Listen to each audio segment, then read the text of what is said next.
Dans le quartier résidentiel UP de Cambridge, dans le Massachusetts, la lumière du soleil du début de l'été éclaire doucement les maisons victoriennes blanches. Parmi elles, un élégant manoir se dresse le long de Mount Auburn Street. Une pelouse bien entretenue s'étendait sur la cour et des hortensias colorées fleurissaient près de l'entrée. Les enfants du quartier couraient devant le garage où une BMW et une Volvo étaient garées côte à côte. April Wilson regarde par la grande fenêtre de son bureau, poussant un profond soupir. Sa robe Brooks Brothers se drape doucement sur son ventre de femme enceinte. Des rapports d'évaluation immobilière s'empilaient sur son bureau et un sac de fruits de mer à emporter témoignait de sa pause déjeuner précipitée. 5 ans après le début de sa carrière d'évaluatrice immobilière indépendante, April s'est forgé une solide réputation sur le marché immobilier de Cambridge. Elle percevait un revenu annuel supérieur à $100 000 et jouissait de la confiance de ses clients. Cependant, son mari Michael contrôlait tout. Il est tout à fait naturel que ce soit l'homme qui gère les finances du ménage, insiste Michael depuis le jour de leur mariage. Avec son costume Hugo Boss et ses chaussures théoriques en cuir, il fait bonne figure et travaille comme conseiller principal dans une grande société d'investissement. Avec son revenu annuel de $150 000, il gardait un contrôle total non seulement sur ses revenus, mais aussi sur ceux d'April. April ne pouvait même pas voir ses propres relevés de carte de crédit. Bien que la carte soit à son nom, elle ne connaissait pas sa limite de crédit. Elle n'était pas autorisée à recevoir les relevés mensuels avant que son mari ne les ouvre. Même lorsqu'elle rencontrait des collègues à la boulangerie et au café Tate, elle devait dire « Je vérifierai auprès de mon mari avant d'effectuer les paiements ». Combien de fois avait-elle subi une telle humiliation? Ces derniers temps, Michael se comportait de manière étrange. Ses voyages d'affaires sont devenus plus fréquents, et ses communications avec la famille semblent anormalement persistantes. Des factures d'hôtels de luxe, des reçus de restaurants inconnus, le tout rejeté en expliquant qu'il s'agissait d'un voyage d'affaires. Il y a 2 semaines, April a pris sa décision. Au cœur de la nuit, alors que son mari dormait profondément, elle a secrètement installé une application GPS sur son smartphone. Elle a défini son propre mot de passe, en prenant soin de ne pas être découverte. Ses parents vivaient dans un quartier résidentiel calme de Belmont.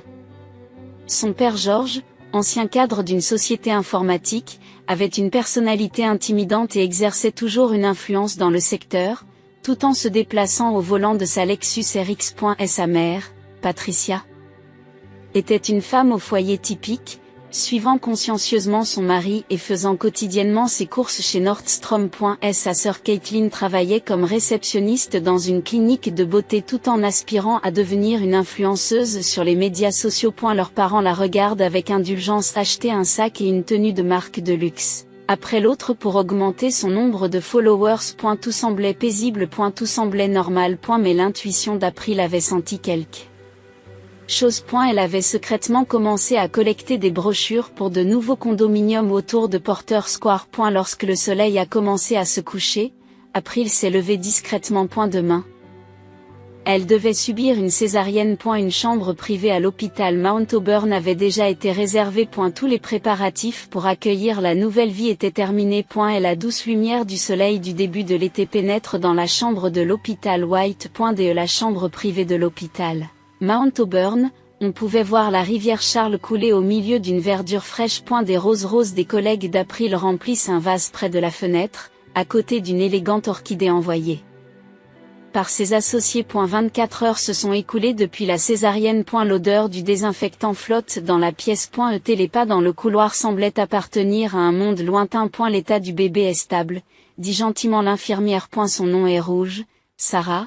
Sur son uniforme blanc. Dans le couffin à côté d'elle, le nouveau-né dormait paisiblement. Et la petite main bouge de temps en temps.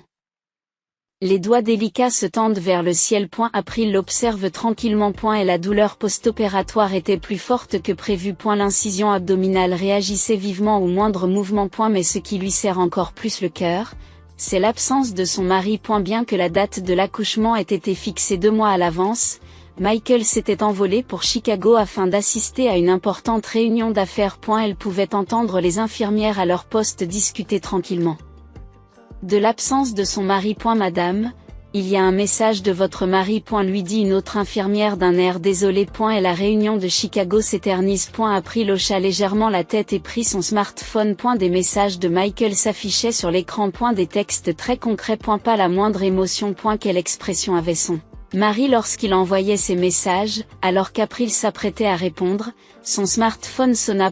Un numéro inconnu. Après avoir hésité, elle appuya sur le bouton de réponse. Madame Wilson, nous nous excusons vivement pour le dérangement. C'est le service de sécurité de votre société de carte de crédit. Une voix féminine posée.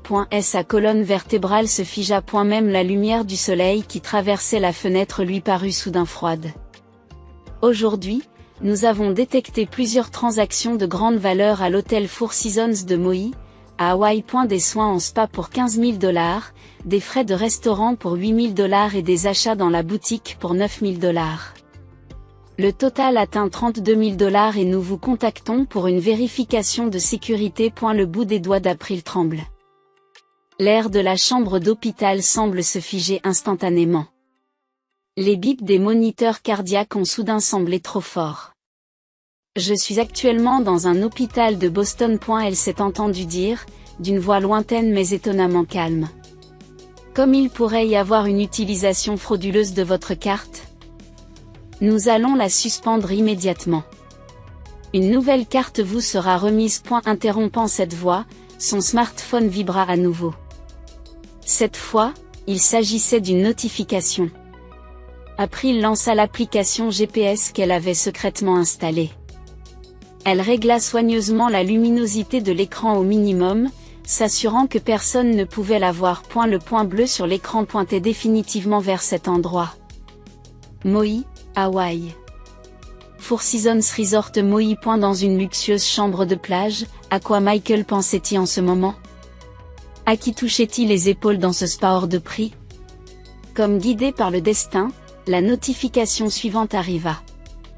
Une mise à jour Instagram de sa sœur. La photo montrait son mari buvant du champagne avec ses parents et sa sœur dans un restaurant au bord de la plage, baigné d'un soleil tropical éclatant. Son père dans sa chemise blanche de villégiature, sa mère avec ce qui semblait être un nouveau chapeau d'été, sa sœur dans une robe à la mode.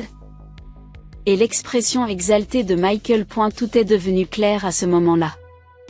Les appels téléphoniques anormaux de ses parents, les vacances soudaines de sa sœur, les fréquents voyages d'affaires de son mari. Tous les points se sont connectés en une seule ligne. C'est aussi à ce moment-là que les chaînes qui liaient la vie d'April se sont brisées avec un son audible. De l'autre côté de la fenêtre, une sirène d'ambulance s'éteint au loin. Peut-être qu'un autre tournant s'était produit dans la vie de quelqu'un d'autre. Elle pose tranquillement son smartphone et regarde son enfant endormi. Cette vie minuscule montrait un visage paisible et endormi, parfaitement inconscient de la laideur du monde. Les joues du nouveau-né arboraient une légère teinte rose. Maman va tout arranger pour ton avenir, je te le promets. Et sa voix était plus pure et plus ferme que jamais. La lumière du soleil qui pénétrait dans la chambre blanche éclairait doucement son profil. Comme pour bénir sa détermination. Sur la table de chevet, son smartphone vibre à nouveau. Cette fois, un message de son avocat. Il y a 2 semaines, elle avait déjà terminé sa première consultation. Ce jour-là, elle s'était rendue seule au cabinet d'avocat, utilisant le voyage d'affaires de son mari comme couverture. Tout est prêt. Nous pouvons commencer quand vous le souhaitez. April tient doucement la petite main de son bébé. La douce chaleur qui s'en dégage renforce sa détermination. Le pouls de la vie lui promet un avenir certain. 4 jours plus tard, la lumière du matin entrait à flot dans la chambre privée de l'hôpital Mount Auburn. April a déposé son bébé dans le berceau et a allumé son ordinateur portable. Une nouvelle feuille de calcul intitulée Enquête financière légale s'ouvre à l'écran. Madame, vous sortez de l'hôpital aujourd'hui. À quelle heure votre mari viendra-t-il vous chercher? Demande l'infirmière Sarah. Mon mari est en voyage d'affaires. J'ai pris des dispositions pour qu'il vienne me chercher en taxi, répondit April à voix basse, mais avec une détermination sans faille. Avant de quitter l'hôpital, elle avait passé 3 appels téléphoniques importants. L'un avec le grand cabinet d'avocats Morrison & Baker, l'autre avec une société informatique spécialisée dans la criminalistique numérique, et le dernier avec l'unité de lutte contre la criminalité économique de la police de Boston. Le taxi ne se dirige pas vers sa paisible maison de Cambridge, mais vers un appartement de service près de Porter Square, réservé sous un pseudonyme il y a une semaine. Commençons à rassembler des preuves concrètes. L'avocate Jennifer Morrison ouvre son carnet de notes dans l'appartement de luxe. Par la fenêtre, on aperçoit les flèches de l'université de Harvard. Des piles de documents préparés par April couvrent le bureau. D'abord, les preuves financières. Suivant les instructions de Jennifer, April utilise son ordinateur. Les relevés de cartes de crédit. 3 ans d'historique des transactions s'affichent à l'écran. Ils ont dilapidé plus de 1,5 million de dollars au cours de ces 3 années. Déclare Jennifer à voix basse. L'équipement de l'expert en criminalistique numérique a analysé les données les unes après les autres. L'historique des positions GPS. Sauvegarde d'email.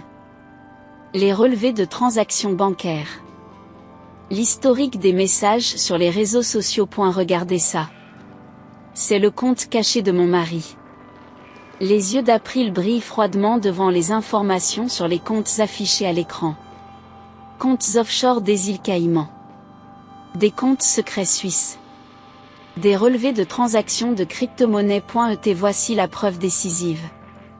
April a présenté les messages échangés entre son mari et sa famille. Les preuves se sont accumulées les unes après les autres.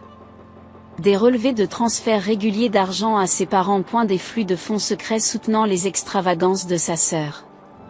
Des preuves de complot avec ses parents. Des documents dissimulant des échecs d'investissement. Nos préparatifs juridiques sont terminés, explique Jennifer en examinant les documents. Tout d'abord, la demande de restitution des fonds détournés. Ensuite, le règlement des revenus pendant le mariage. Ensuite, obtenir la garde des enfants. Le partage des biens se fera favorablement sur la base de preuves évidentes. April a acquiescé en silence. Le bébé respire doucement en dormant. Préparons-nous à votre nouvelle vie. Jennifer sortit de nouveaux documents. Un nouveau condominium à Porter Square. Le contrat était déjà prêt. Sécurité 24 heures sur 24. Des services de garde d'enfants sur place. De nouveaux comptes bancaires. Préparation de la réouverture des bureaux. Arrangement pour les services de garde d'enfants. Il y a un problème, a dit l'expert en criminalistique numérique. Il semble qu'il prévoit de se rendre bientôt à Las Vegas. Il prévoit des jeux d'argent à grande échelle. Le montant prévu est d'1 million de dollars. L'expression d'April s'est déformée pendant un instant. Ce n'était pas de la colère. C'était plus proche de la pitié. Alors commençons tout demain, comme prévu. La voix de Jennifer résonne dans la pièce. À l'extérieur de la fenêtre, le ciel du soir se teintait de violet. Le début d'une nouvelle nuit. C'était aussi la veille de leur plan parfait. April se leva doucement et toucha la joue de son enfant endormi. La chaleur de cette petite vie renforce encore sa détermination. Demain, notre nouvelle vie commence. Il n'y avait aucune hésitation dans son regard. Le hall d'arrivée de l'aéroport est rempli de personnes attendant le retour des familles. Sous le panneau électronique annonçant l'arrivée du vol en provenance d'Hawaï, les agents de la police aéroportuaire des Planes Club attendent sagement. Michael Wilson affiche un sourire satisfait sur son visage bronzé. Il vient d'effectuer un voyage confortable en première classe avec ses parents et sa sœur. Il portait plusieurs sacs à provisions de marque de luxe, et une nouvelle montre brillait à son poignet. C'était de merveilleuses vacances, dit Patricia, ses nouvelles lunettes de soleil étincelant. La prochaine fois, peut-être à Monaco. Les paroles de Caitlin furent interrompues par un événement soudain.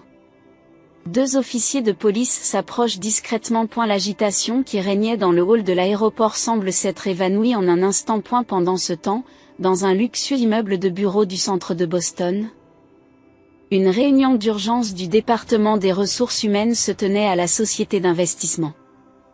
Voici les documents de preuve soumis par Madame Wilson.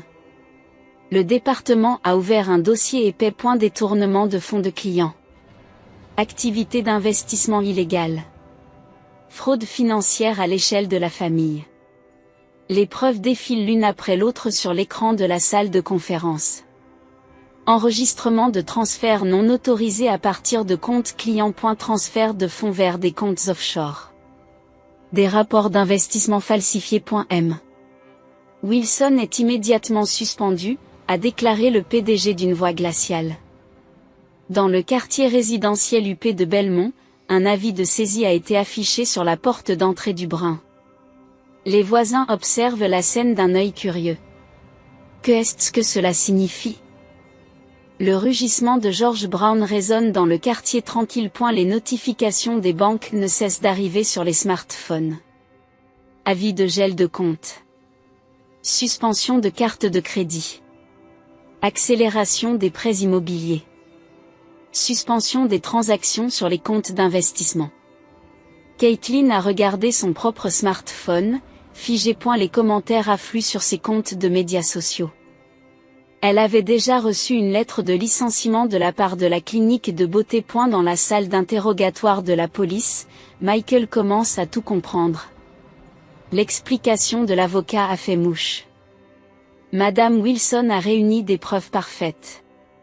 Restitution des fonds détournés. Règlement des biens matrimoniaux. Compensation. Pension alimentaire pour les enfants. Partage des biens. Toutes les procédures judiciaires ont déjà été entamées. Et le coup de grâce. Votre licence de conseiller en investissement sera probablement révoquée. Dans une nouvelle copropriété de luxe à Porter Square. Au dernier étage, April ouvre tranquillement son ordinateur portable. Le bébé dormait paisiblement dans un berceau sur mesure. Les dernières nouvelles défilent sur l'écran. Le téléphone sonne. C'est Jennifer, son avocate. Tout se déroule comme prévu. L'enquête de la police s'intensifie et l'Agence des services financiers a commencé son enquête. Les médias se sont emparés de l'affaire. Son entreprise envisage de demander des dommages et intérêts. April acquiesce en silence. À côté, les préparatifs de son nouveau bureau immobilier avançaient à grands pas. Les travaux de rénovation seront terminés la semaine prochaine. Le recrutement des employés se déroulait bien. Plusieurs demandes de nouveaux clients étaient déjà arrivées. L'agent de sécurité s'approcha respectueusement. Des visiteurs demandent à vous voir. April vérifie les visiteurs à l'aide du moniteur. Il s'agissait de ses parents. Ils avaient l'air d'avoir vieilli de plusieurs années en une semaine. Renvoyez-le. S'il vous plaît. Sa voix était calme mais ferme. À eu crépuscule, la ligne d'horizon de Boston s'étendait devant les fenêtres des tours d'habitation. Le coucher de soleil se reflétant sur la Charles River semblait annoncer le début d'une nouvelle ère. April parle doucement à son enfant endormi. Comme promis, maman a tout arrangé. Désormais, nous suivrons notre nouveau chemin dans la vie, sans être liés par personne. L'interphone de la copropriété retentit. La livraison du dîner était arrivée. Un dîner au homard de chez Legal Seafood. Un petit luxe pour célébrer un nouveau contrat avec un client. Elle était passée d'une vie contrôlée par les autres à une vie où elle choisissait sa propre voie. Le coucher de soleil qui s'enfonçait dans la Charles River bénissait tranquillement son nouvel avenir. Santa Barbara, Californie. Le chaud soleil d'hiver embrasse le bâtiment de style colonial espagnol. À l'angle de la rue State, une enseigne sophistiquée, Wilson Real Estate Consulting, brille de mille feux. À l'intérieur du bureau au mur de verre, plus d'une douzaine de membres du personnel s'affairent. April contemple l'activité de la rue depuis son spacieux bureau d'angle. Un MacBook Pro dernier modèle trône sur son bureau. Sa nouvelle licence d'évaluateur immobilier pour la Californie est accrochée au mur. Un an s'était écoulé depuis son nouveau départ sur la côte ouest. Président Wilson, l'évaluation des biens immobiliers de San Francisco est terminée. Une employée à l'allure posée entra avec un épais dossier. Je vous remercie. Les négociations avec les entreprises technologiques de la Silicon Valley semblent également bien se dérouler. April sourit en examinant le dossier. Les performances de l'entreprise étaient en constante augmentation. Leur réputation sur le marché de l'immobilier de la côte ouest ne cesse de croître. Ils avaient gagné une confiance particulière dans les évaluations des bureaux des entreprises technologiques. Maman, j'ai faim. Une voix douce retentit entre deux tâches. Un espace insonorisé et vitré pour les enfants occupe un coin du bureau. C'est déjà l'heure du déjeuner, n'est-ce pas? April caresse doucement la joue de sa fille en pleine croissance. Une promenade dans State Street les mènerait à leur café bio préféré. Pendant ce temps, les nouvelles de Boston semblaient venir d'un autre monde. Michael Wilson. Son ex-mari avait complètement perdu sa licence de conseiller en investissement et faisait la plonge dans un petit motel de la banlieue de Las Vegas, au Nevada. Coupé de ses anciens collègues.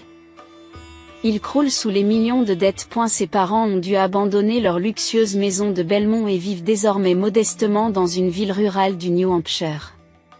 La dignité de son père George a disparu et leurs fonds de retraite sont presque épuisés. Sa mère Patricia a commencé à travailler à temps partiel dans un supermarché local. Sa sœur Caitlin est tombée dans une situation encore plus misérable. Les personnes qui la suivaient sur les réseaux sociaux ont disparu du jour au lendemain. Ses dettes de chirurgie esthétique ont fait boule de neige et elle s'est rendue à plusieurs reprises dans des cliniques de santé mentale. Elle s'est débrouillée en travaillant de nuit dans une supérette d'une ville rurale de l'Arizona. Madame Wilson, nous avons une nouvelle proposition d'investissement. Un représentant d'un grand fonds d'investissement s'est rendu au bureau d'April. Désormais, c'est elle qui prend les décisions d'investissement. Je l'examinerai attentivement. Ces paroles ont un poids certain. Dans sa maison des collines de Santa Barbara, l'architecture méditerranéenne brille sous le soleil californien. Sa fille joue dans la piscine. Que dirais-tu d'un dîner avec tes amis ce soir? La suggestion d'April fait briller les yeux de sa fille. Des amis proches, des mères célibataires. Elles avaient créé une nouvelle communauté, se soutenant les unes les autres. Une seule photographie est accrochée au mur de son bureau. Un moment de calme entre la mère et l'enfant, capturé dans la chambre d'hôpital juste après la naissance. La détermination dont elle a fait preuve ce jour-là est à l'origine du bonheur d'aujourd'hui. Madame Wilson, votre travail est vraiment remarquable. S'est exclamé un journaliste d'un magazine économique local. Ce que je veux faire comprendre, c'est l'importance de l'indépendance financière. Et surtout à quel point il est crucial que les femmes aient la force de faire leur propre choix de vie. Ces mots ont trouvé un écho auprès de nombreux lecteurs. L'article a suscité de nombreuses réactions et les demandes d'intervention ont commencé à affluer. Et, dit April au crépuscule, tenant sa fille sur ses genoux alors qu'elle regarde le soleil se coucher dans le Pacifique. Tu te souviens de la promesse de maman? Que nous allions forger notre nouvelle vie avec nos propres forces. Sans laisser personne se mettre en travers de notre chemin. Sa fille acquiesce avec un sourire innocent. Cette expression reflétait leur avenir radieux. Une douce brise du soir commence à souffler sur Santa Barbara. Comme pour annoncer l'arrivée d'une nouvelle saison. Sur le bureau d'April se trouve une nouvelle proposition. Programme d'indépendance financière pour les femmes? Son nouveau projet pour soutenir les femmes en quête d'indépendance économique. Au loin, on entend le bruit des vagues du Pacifique. Comme si elle veillait tranquillement sur le début de sa nouvelle histoire.